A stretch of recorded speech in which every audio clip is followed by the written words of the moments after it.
Welcome back to another Bit Heroes video. Today we are on Flag 7, which is the Cambora realm, so we're going to see familiars out of the 7th zone.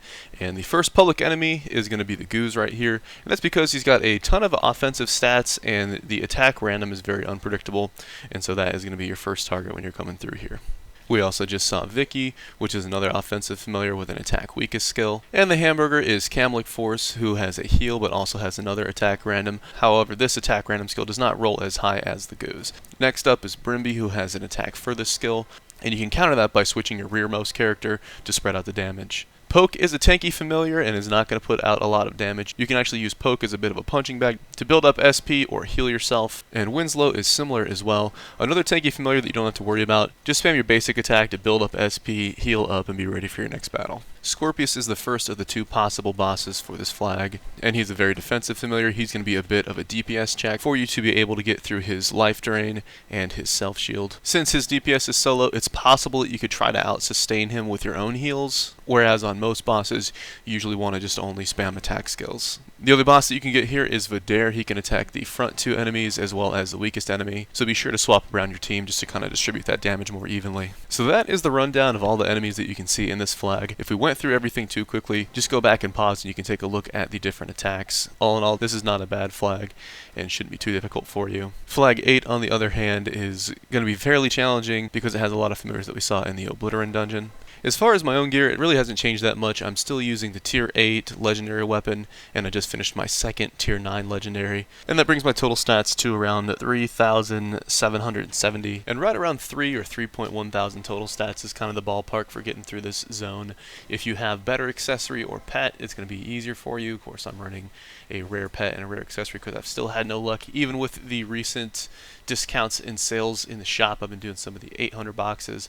I was planning on saving for a 5,000 gem box with my free-to-play gems just to try to force an epic, but I switched my strategy based on the recent sales because I believe 20% is about as low as they go, and alas, did not have any luck with a pet or accessory or anything like that.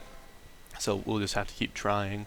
One of the things that's important to kind of consider in games like these is kind of setting goals and setting expectations, because a lot of people will end up buying a box or two and they won't get anything and they'll get crushed about it.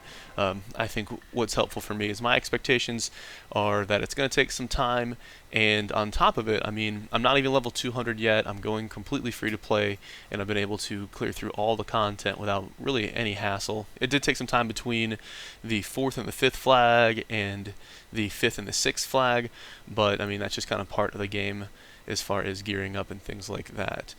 So just set good expectations. One thing that you can do if you want to speed up getting legendaries is convert your energy in the crafting tab to more raid shards, because raid shards can drop legendaries whereas dungeons can't. So that's one small thing that you can do to speed up your acquisition of items, and that's how I've been able to kind of gear through here a little bit faster than normal. As far as a completely free-to-play, relatively new account, the goals on him are just to get fully +5 stables on epic familiars, and then get an epic accessory and epic pet, and honestly, on this account, I'll be fine with that.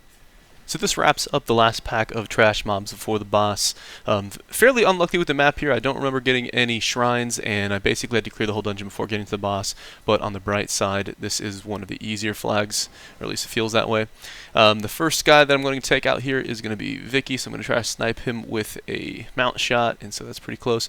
I just want to get the high DPS familiars out of the way, and I'm going to try to see if I can do just that. And so we've got the high DPS familiar out of the way, and we just have to worry about these two guys. So again, Vidaire can attack the two in the front. He can also attack the weakest, and Winslow is just a tanky familiar, so I'm just not going to worry about him too much. So first potion down. We're going to switch Remy to the back again. Vidaire can attack the weakest in the front too, so that's going to be the safest spot for him. We're just going to try to spread this out a little bit. One of the reasons why I use the full heal potions is because I've actually run out of a lot of the revive potions, and I'll wait for a shop sale to stock back up on those. And speaking of potions, I believe the only one that has not yet used a potion is going to be my main character, so I'm going to keep that in mind when I try to shuffle things around and distribute this damage a little bit better. So we're doing pretty well. Videra's not putting out a ton of damage, and apparently it's looking like I'm able to out-sustain him. I guess that kind of gives a nod to the recent changes with augments, and of course just Remy T and Squirt being such a solid choice, especially for free-to-play players or newer players. And those are familiars that I've talked about quite a lot on the previous flag videos, so make sure to check those out if you missed them. But as far as the future with this account, I'll be pretty eagerly looking into the third expedition that's coming out this weekend to see if there's anything good in there, and I'll of course make videos and pictures and all that to distribute that information to you guys.